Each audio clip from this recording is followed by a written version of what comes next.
ঠিক আছে।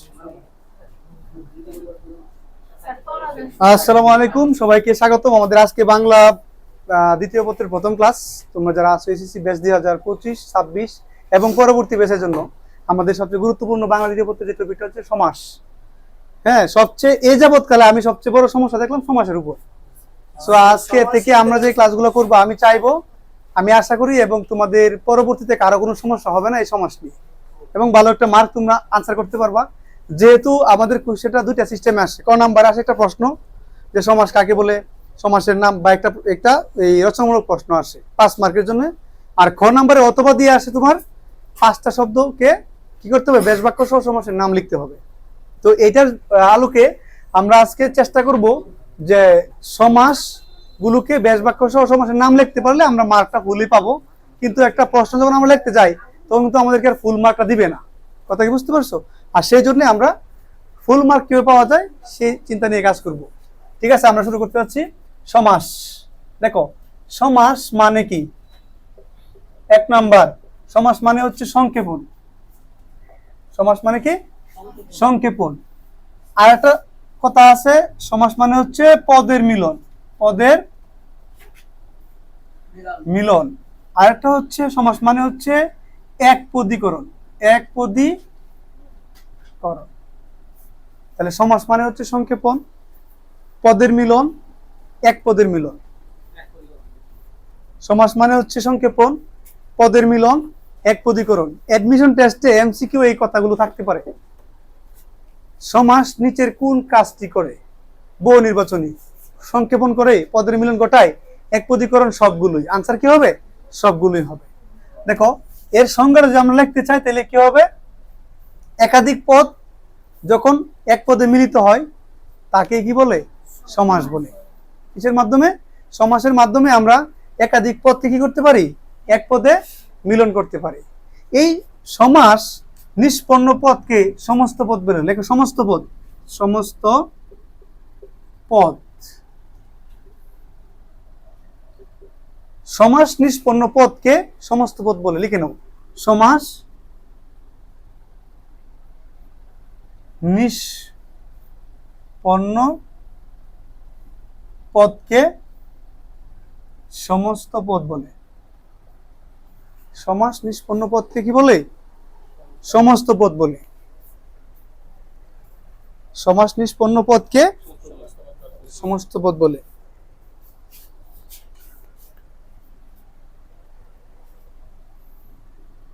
সমস্ত পদের দুটি অংশ।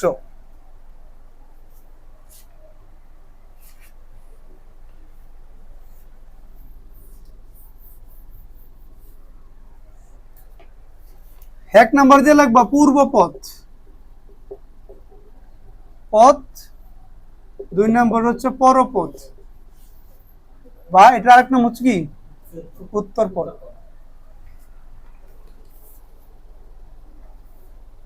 সমাসের সমস্ত পদের দুটি অংশ, একটা হচ্ছে পূর্বপদ আর একটা হচ্ছে পরপদ। পূর্বপদ আর হচ্ছে পরপদ। পরপদের আরেকটা নাম হচ্ছে কি? উত্তর পদ। আমরা একটা বাক্যের মাধ্যমে শুরু করব। দেখো, মৌ অথবা মধু সংগ্রহ করে যে মাছি, আমরা বলতে পারি কি? এক কথা তাকে বলি কি? মৌমাছি। দেখো এই যে বাক্যটা, একটা বাক্য না এখানে, এই বাক্যের মধ্যে পদ কয়টা? 1টা 2টা 3টা, সংগ্রহ করা 1টা 3টা 4টা 5টা। এই 5টা পদ 1 2 3 4, এই 4টা পদ মিলে কি হয়েছে? একটা পদ হয়েছে। তার মানে সমাসের কাজটা কি? একপদীকরণ। একপদীকরণ, সংক্ষেপণকরণ, পদের মিলন ঘটানো। একাধিক পদকে মিলে যখন এক পদে প্রকাশ করে এটাকে বলা হয় সমাস। তো এখানে সে কি করছে? মৌ বা মধু সংগ্রহ করে যে মাছি, আমরা এক কথায় বলতে পারি কি? মৌমাছি। এইটা একটা বাক্যকে সংক্ষেপ করছে, একটা পদ বানাইছে। যে বাক্যটাকে সংক্ষেপ করছে সেই বাক্যর নাম কি? বেশ বাক্য। সে বাক্যর নাম কি? বেশ বাক্য। বেশ বাক্যের আরেক নাম আছে বিগ্রহ বাক্য। বিগ্রহ বাক্য। আরেকটা নাম হচ্ছে সমাস বাক্য। সমাস বাক্য। তাহলে যে বাক্যটাকে সংক্ষেপ করে এটাকে বলি আমরা ব্যাস বাক্য, বিগ্রহ বাক্য বা সমাস বাক্য। ঠিক আছে, ব্যাস বাক্য হচ্ছে অর্থাৎ যে বাক্যটাকে সংক্ষেপ করে একটি সমস্ত পদে রূপান্তর করে, এটা হলো ব্যাস বাক্য। ব্যাস বাক্যের অপর নাম হচ্ছে বিগ্রহ বাক্য অথবা সমাস বাক্য। এই যে সমাজটাকে বাংলা এরকম শব্দ হয়, যেমন মৌমাছিকে যদি আমরা ভাঙি,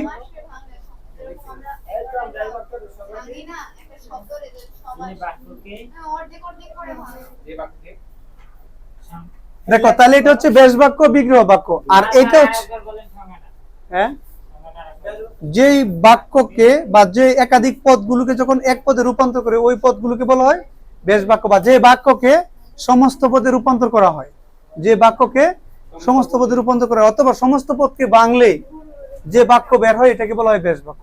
সমস্ত পদকে বাংলে যে বাক্য বের হয় অথবা যে বাক্যটাকে সংক্ষেপ করে সমাস গ্রহণ করা হয় সেই বাক্যকে বলা হয় ব্যাস বাক্য। ব্যাস বাক্যের অপর নাম হচ্ছে বিগ্রহ বাক্য বা সমাস বাক্য। ক্লিয়ার? এবার আমরা যাই, এইখানে দেখো এটা হচ্ছে ব্যাস বাক্য আর এটা হচ্ছে কি, এটাকে সংক্ষেপ করে একটা পদে রূপান্তর করা হচ্ছে। আর ওই পদের নাম ছিল কি, সমস্ত পদ। কি নাম ছিল এটার? সমস্ত পদ। তাহলে আমরা এখানে সমস্ত পদ পাইলাম কোনটা? মৌমাছি। কি পাইলাম? মৌমাছি। এখন দেখো এই যে মৌমাছি যে পদটা আমি এখানে পাইছি, সেই পদটাকে আমরা যদি ভাঙ্গি তাহলে দুটো অংশ পাওয়া যাবে, দুটো অংশ ভেঙে দুটো পাওয়া যাবে, একটা হচ্ছে মৌ আর একটা হচ্ছে মাছি। এই মৌ হচ্ছে পূর্বপদ, মৌ কি পূর্ব পদ, আর এই মাছি হচ্ছে পরপদ। এই পরপদের আরেক নাম কি বলছিলাম? উত্তর পদ। পরপদের আরেক নাম কি বলছিলাম? উত্তর পদ। তার মানে হচ্ছে এই শব্দটাকে যদি সমস্ত পদটাকে যদি আমরা ভাঙি, দুটো অংশে ভাগ করি, তাহলে একটা হবে পূর্বপদ আর একটা হচ্ছে পরপদ বা উত্তর পদ। বুঝতে পারছো এবার? তাহলে আমরা শিখতে পারলাম কোনটা সমস্ত পদ, কোনটা ব্যাস বাক্য, কোনটা উত্তর পদ, কোনটা পরপদ।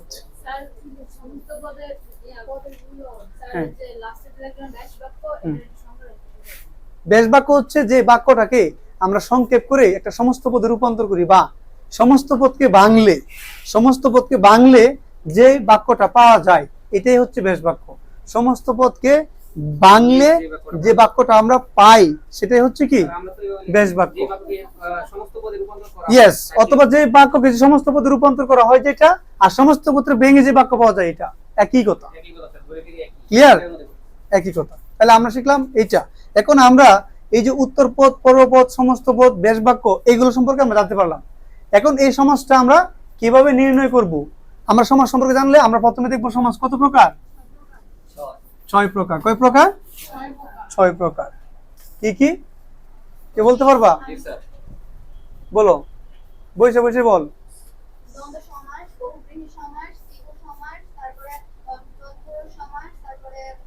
কর্মদ্বারয়, অব্যয়ভাব। যাই হোক, সিকোয়েন্স ব্যাপার না, ব্যাপার হচ্ছে আমরা জানতে পারি। হ্যাঁ, রাদিটা হলো একটা আলাদা সমাস আর কি। পাদি সমাস, নিত্য সমাস, অলুপ, এরপরে তোমার এই শব্দ সমাসগুলো আলাদা। দেখো এখন আমরা পাইলাম কি, যে সমাস 6টা। কি কি? দ্বন্দ্ব, দ্বিগু, তৎপুরুষ, কর্মদ্বারয়, বহুব্রীহি, অব্যয়ভাব। ক্লিয়ার?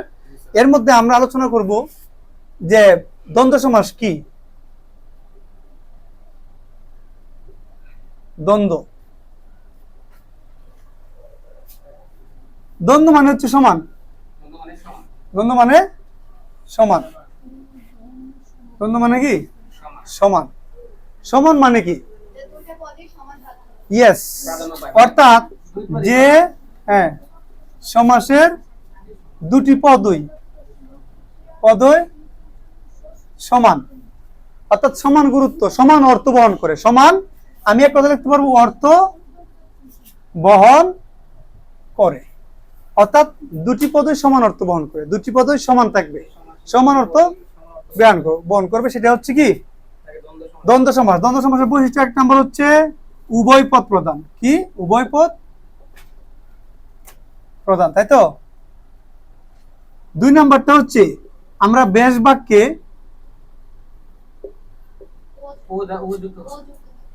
বাক্যে এবং ও আর অথবা নতুবা ইত্যাদি থাকবে, অথবা নতুবা ইত্যাদি ব্যবহার করা হবে। বেশ বাক্যের ক্ষেত্রে আমরা কি ব্যবহার করব? এবং, ও, আর, অথবা, নতুবা ইত্যাদি থাকলে সেটা হবে দ্বন্দ্ব সমাস। তাহলে দ্বন্দ্ব সমাসের বৈশিষ্ট্য হচ্ছে দুইটা। এক নম্বর হচ্ছে উভয় পদ প্রধান, বেশ বাক্যে থাকবে। আর একটা বৈশিষ্ট্য আছে, সমস্ত পদে দেখবো অনেক সময় সমস্ত পদে কি থাকবে? হাইফেন থাকবে। হ্যাঁ, হাইফেন দেওয়া থাকবে।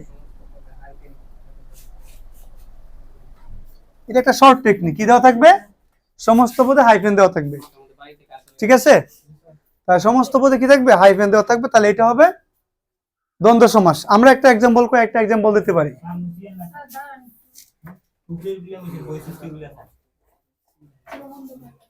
ঠিক আছে,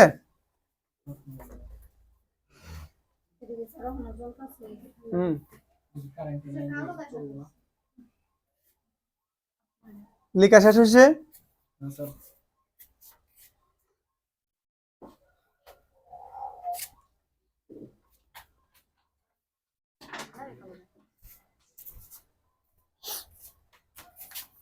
আমরা উদাহরণস্বরূপ লিখতে পারি কি, যেমন আমি যদি এখানে লিখি বাবা মা, আমি যখন বাবা মা লিখলাম এটা একটা সমস্ত পদ। আমরা যখন এটাকে ভাঙবো দুটো অংশ পাবো, একটা পূর্বপদ একটা পরপদ। তাহলে পূর্বপদ হচ্ছে বাবা, পরপদ হচ্ছে কি মা। এখন দেখো তো এইখানে কোন অর্থটা বুঝাইছে? একটাকে বুঝাইছে না দুইটাকে বুঝাইছে? বাবা মা বলতে কি দুজনকে বুঝায়? ভাই বোন কয়জনকে বুঝায়? আসা যাওয়া কয়জনকে বুঝায়? দা কুমড়া কয়জনকে বুঝায়? অর্থাৎ দুইটা পদই প্রাধান্য পায়, কখনো বিপরীত হয়, কখনো সমার্থক করতে হয়, কখনো মিলনার্থ করতে হয়, বিভিন্ন অর্থ হয়, তাই না? এই ক্ষেত্রে সেটা হবে দ্বন্দ্ব সমাস। ক্লিয়ার? তোমাদের বাসায় বিশেষ করে ক্লাস 9-10 এর যে বইটা আছে, বোর্ড বইটা, এইখান থেকে প্রত্যেকটা সমাসের প্র্যাকটিস করে আসবা এবং এইখান থেকে প্র্যাকটিস করে আসবা। ক্লিয়ার? যার কাছে এই বইটা নাই, যারা বিশেষ করে অ্যাডমিশনের জন্য প্রিপারেশন নিবা, এই বইটাকে যে যত বেশি ভালো করে পড়তে পারবা তাদের জন্য ক্লিয়ার হবে।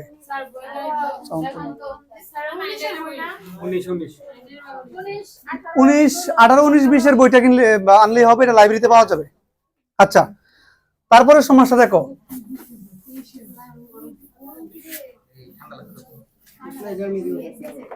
দ্বন্দ্বর পরে হচ্ছে দ্বিগু সমাস। দ্বিগু সমাস, আচ্ছা, দ্বিগু সমাসের যে বিশেষ বৈশিষ্ট্যগুলো আছে সংখ্যাটঙ্গ লেখার দরকার নাই। এক নাম্বার হচ্ছে পূর্বপদ সংখ্যাবাচক, 2 নাম্বার হচ্ছে পরপদ প্রধান, তাই না? পরপদ প্রধান। বেশ বাক্যে কি থাকবে? আমরা লিখতে পারি 3 নাম্বারটা উদাহরণ লিখতে পারি এরকম ভাবে যে বেশ বাক্যে সমাহার থাকবে। সমাহার, বেশ বাক্যে সমাহার থাকবে। বেশ বাক্যে কি থাকবে? সমাহার থাকবে। বেশ বাক্যে সমাহার থাকবে। তাহলে পূর্বপদ সংখ্যাবাচক, পরপদ প্রধান, বেশ বাক্যে কি থাকবে? সমাহার থাকবে।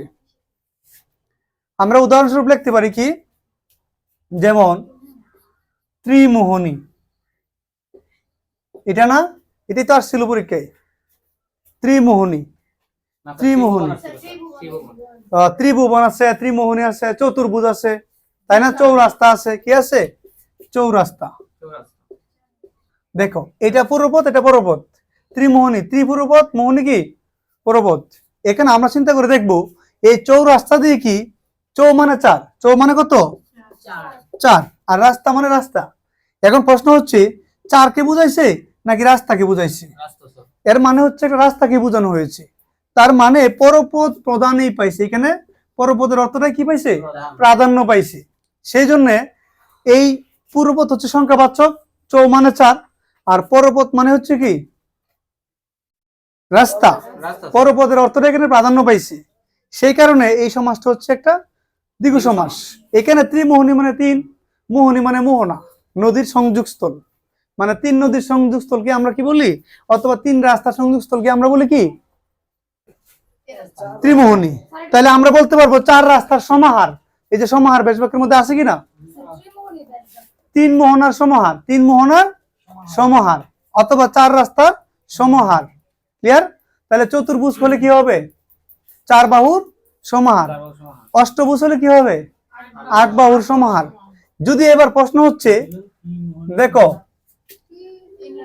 নবরত্ন, এই প্রশ্নটা আমাদের সবচেয়ে বেশি আসে। নবরত্ন, নবরত্ন মোহনা, তিন মোহনার সমাহার।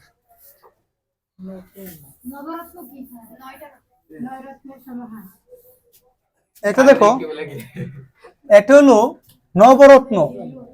দেখছো এখানে নব হচ্ছে একটা, মানে হচ্ছে নয়, আর রত্ন মানে রত্ন। সম্রাট আকবরের সময় এইজন তার রাজ্যে 9 জন ছিল, উজির নাজির মিলাইয়া বুদ্ধি পরামর্শ হইতো। তোমরা গোপাল বাড়ি দেখবা কয়েকজন থাকে, তাই কিনা?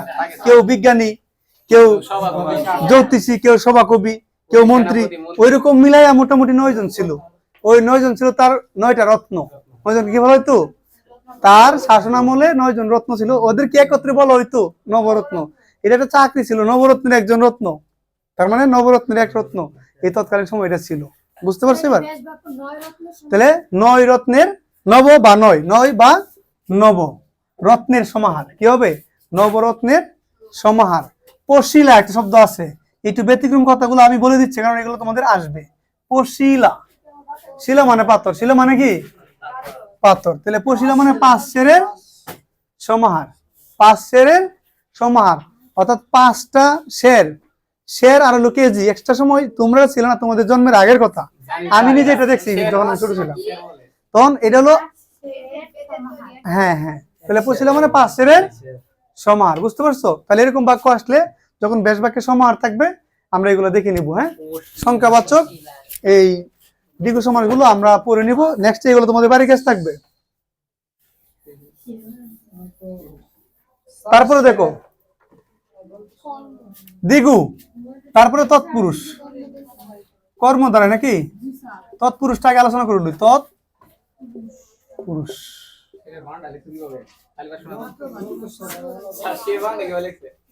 দন্ত সদিয়া লাগবে, দন্ত সদিয়া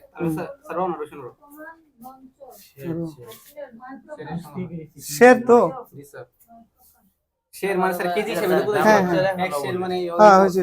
এবারে দিতে পারবো, সমস্যা নেই, এইভাবে হবে। দেখো তৎপুরুষ, এই পানি বোতল আছে কাছে, এই বেটা পানি কোথায়?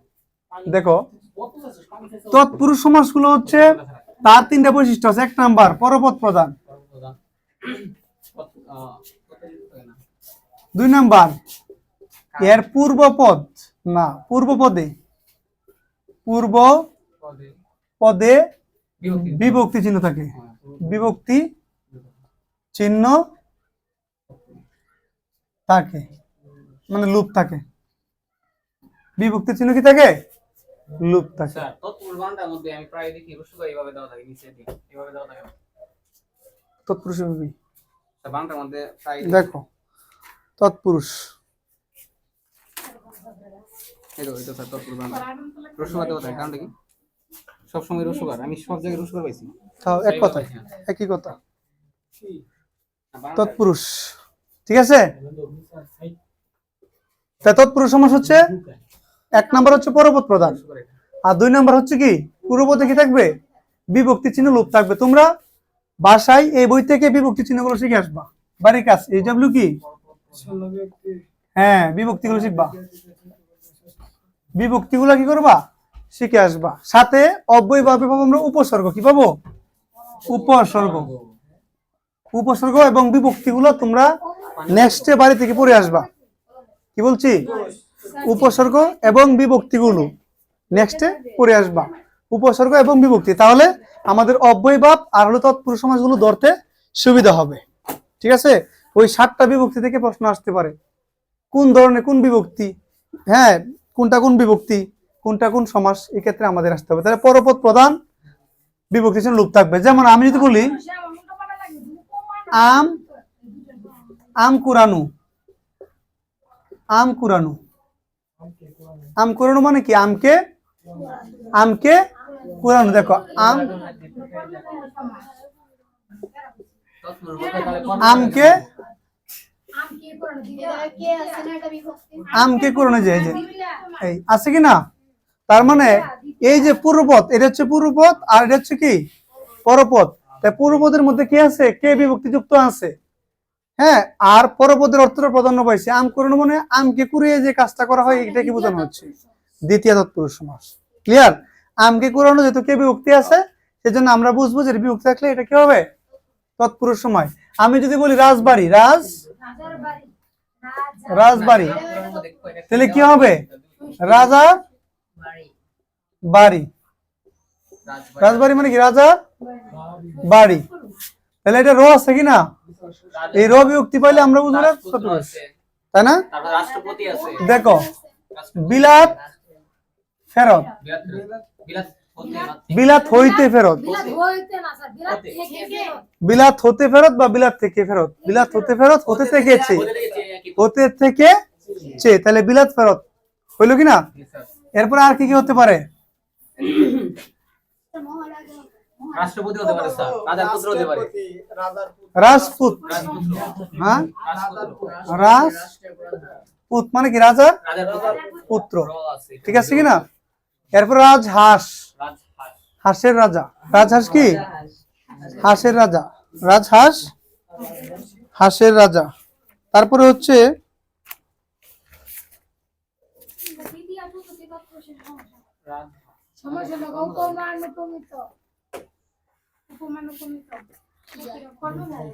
স্যার রাজা কি স্যার কর্মধার না, হাঁসের রাজা।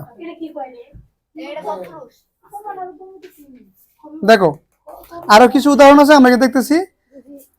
যেমন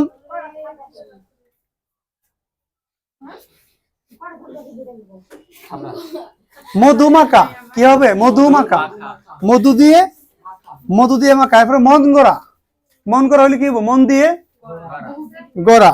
তারপরে শ্রমলব্ধ, শ্রম দ্বারা লব্ধ। তারপরে হচ্ছে গুরু ভক্তি, গুরুকে ভক্তি। তারপরে হচ্ছে বিয়ে পাগলা, বিয়ের জন্য পাগল, তাই না? এরপরে হচ্ছে তোমার ছাত্রাবাস। আমি যে শব্দগুলো বলছি এগুলা বিশেষ করে অ্যাডমিশন প্লাস তোমাদের জন্য খুব ইম্পর্টেন্ট, ছাত্রের আবাস বাড়াতে জন্য আবাস। তারপরে দেখো এখানে হচ্ছে রান্নাঘর, তাই না?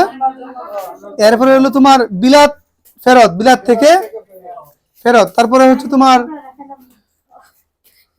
জেল মুক্ত, জেল থেকে বুটা খসা, বুটা থেকে খসা। তারপরে ঋণ মুক্ত, ঋণ হতে মুক্ত। চা বাগান, চায়ের বাগান, চা বাগান কি হবে, চায়ের বাগান। তারপরে খেয়াঘাট, খেয়ার ঘাট, খেয়াঘাট মানে কি, খেয়ার ঘাট। তারপর হলো পিতৃধন, পিতার ধন। মাতৃসেবা, মায়ের, মাতার বা মায়ের সেবা, তাই না? তারপরে হচ্ছে তোমার হস্তি যুদ্ধ, হস্তির যুদ্ধ বা হস্তির পাল, তাই না? এরপরে বাতুসপুত্র, ভাইয়ের পুত্র, ভাইয়ের বা ভ্রাতার পুত্র। এরপরে রাজপথ, পথের রাজা। রাজহাঁস, হাঁসের রাজা, ঠিক আছে, হ্যাঁ, হাঁসের রাজা। এরপরে হচ্ছে গাছে পাকা, গাছ পাকা, গাছ পাকা, তাই না? এরপরে দেখো হলো দিবা নিদ্রা, দিবাই নিদ্রা। অকাল মৃত্যু, অকালে মৃত্যু, এই আছে, তাই না? এই শব্দগুলো আমরা রাত কানা কি হবে, রাতে কানা, রাত কানা। এরপরে আমাদের একটা খুব ইম্পর্টেন্ট কয়েকটা কথা আছে। নয় তৎপুরুষ একটা সমাস আছে, নয় তৎপুরুষ। এ নয় তৎপুরুষ, নয় মানে কি, না, নয় মানে, নয় মানে না, নয় মানে না।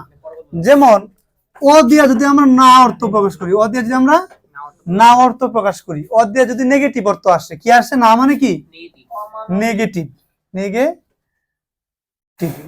দেখো ও মানে হচ্ছে যদি নেগেটিভ আসে, ভালো করে বুঝো, আমি তোমার প্রতি অবিশ্বাস, অবিশ্বাস মানে কি? নয় বিশ্বাস। অবিশ্বাস মানে কি? নয় বিশ্বাস। এই অ মানে নয় অথবা ন অথবা না। যখন ও দিয়ে নয় না ন ইত্যাদি বোঝায়, তখন সেই ক্ষেত্রে যে সমাসটা তৈরি হবে সেটা হবে একটা নয় তৎপুরুষ সমাস। আবার ও শব্দটা হচ্ছে একটা উপসর্গ। আমরা জানি ও কি একটা নয় নয় নয়। এখন দেখো এই অ ধ্বনি, শোনো, ও একটা উপসর্গ। আমরা জানি ও কি একটা উপসর্গ। কেউ কি বলতে পারবা ও কোন ধরনের উপসর্গ? দেশি না বিদেশি না তৎপুরুষ না সংস্কৃত? 50 করবো। তুমি ক্লাসের বাইরে যাওয়া যাবে না তো, ঠিক আছে? ও আমি বুঝাচ্ছি একটা, তুমি আমারটা না বুঝে অন্য কোনো কোশ্চেন করা যাবে না। কারণ কি জানো, এই ক্লাসটা পরে যে ভিউ করবে তার জন্য ডিস্টার্ব হবে। তো ও মানে হচ্ছে নয় ন না।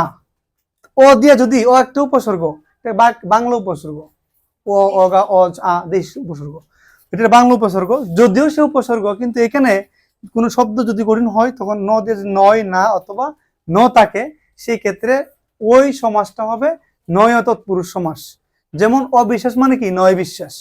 অবিশ্বাস মানে কি? অচেনা মানে কি? নয় চেনা। অচেনা মানে কি? নয় চেনা। এরপর হলো অজানা মানে কি? নয় জানা। তারপরে হচ্ছে কি অকেশা মানে কি? নয় কেশা বা নকেশা। অসুর মানে নয় সুর। অকাল নয় কাল। অগাট নয় গাট। এরকম না বোধক অর্থ যদি দিয়ে থাকে যে শব্দগুলো আসবে, সেই ক্ষেত্রে হবে কি নয় তৎপুরুষ সমাস। এটা মাথায় মনে রাখতে হবে, কারণ এমসিকিউ এর জন্য খুব ইম্পর্টেন্ট। তারপরে হচ্ছে উপপদ। উপপদ মানে হচ্ছে উপপদ, যেটাকে বলা হয় ক্রিয়ামূলের সঙ্গে কৃদন্ত পদের যে সমাস হয়, অর্থাৎ ক্রিয়াবাচক শব্দের সাথে যে সমাসটা আমাদের গঠিত হবে সেটা হচ্ছে অবতৎপুরুষ সমাস। দেখো এর মধ্যে লেখা আছে পঙ্কজ। উপপদ, উপপদ তৎপুরুষ। হ্যাঁ,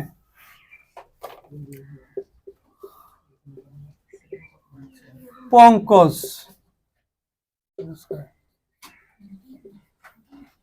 পঙ্কজ মানে হচ্ছে পঙ্কে জন্মে যা। পঙ্কে জন্মে, দেখো পঙ্কজ মানে পঙ্কে, কর্দমায় নর্দমায় পানিতে এরকম যে জন্মে সেই হচ্ছে পঙ্কজ। তাহলে সেই পঙ্কজটা হচ্ছে পঙ্কে জন্মে যা। তাহলে এখানে জন্মানো একটা কাজ না, এই কাজটা হচ্ছে ক্রিয়াপদ। কাজটা কি? ক্রিয়াপদ।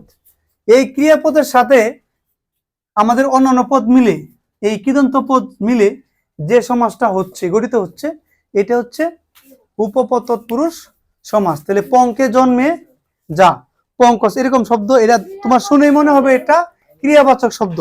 আরো কিছু উদাহরণ আছে। হ্যাঁ হ্যাঁ হ্যাঁ, কৃত প্রত্যয়, প্রকৃতি প্রত্যয়। ক্লাসে আমরা কৃত প্রত্যয়, তদিত প্রত্যয়, এগুলো আমরা ইনশাআল্লাহ শিখে নিব। কি প্রকৃতি এবং প্রত্যয় ক্লাসের মধ্যে আমরা এগুলো আলোচনা করে নিব, ঠিক আছে? কৃত প্রত্যয় মানে হচ্ছে ক্রিয়াবাচক শব্দগুলো যখন প্রকৃতির সঙ্গে যুক্ত হয়, মানে কৃত প্রত্যয় মানে কি? ক্রিয়াবাচক শব্দের সাথে যে প্রত্যয়টা যুক্ত হবে সেটা হলো কৃত প্রত্যয়। আর নামবাচক শব্দ যে প্রত্যয়টা যুক্ত হবে এটা হলো তদিত প্রত্যয়। দেখো এখানে হচ্ছে তৎপুরুষ সমাস জলে চরে যা, জলচর। জলে চরে যা, জলচর। অর্থাৎ জলচর মানে যে জলে চরে, চরা মানে কাজ। এটার সাথে যে মিক্সিং করে যে সমাসটা হয়েছে এটা হচ্ছে কি? উপতৎপুরুষ সমাস। দেখো পকেট মারে যে, পকেট মার। পকেট মারে যে, পকেট মার, সম্পূর্ণ ক্রিয়াপদ সম্পর্কিত। এরপর হচ্ছে ছাড় পোকা। চার পোকা, পোকা ছাড়ে যে নাকি? মাছি মারা, মাছি মারা। গড় পোকা, বর্ণচূড়া। ছা পোষা। এই জিনিসগুলো, এই শব্দগুলো মুখস্থ রেখে দিবা, এতে তোমাদের নেক্সটে কাজে লাগবে। হ্যাঁ, ছা পুষে জি, ছা পুষে জি, ছা পুষে জি। বর্ণচূড়া যা, বর্ণচূড়া যা, বর্ণ চুরে যে, অত বর্ণ চুরে যে, মানে বর্ণ লুকায়। বর্ণচূড়া এটা হতে পারে গিরগিটি, সে যার বর্ণ লুকায়, তাই না?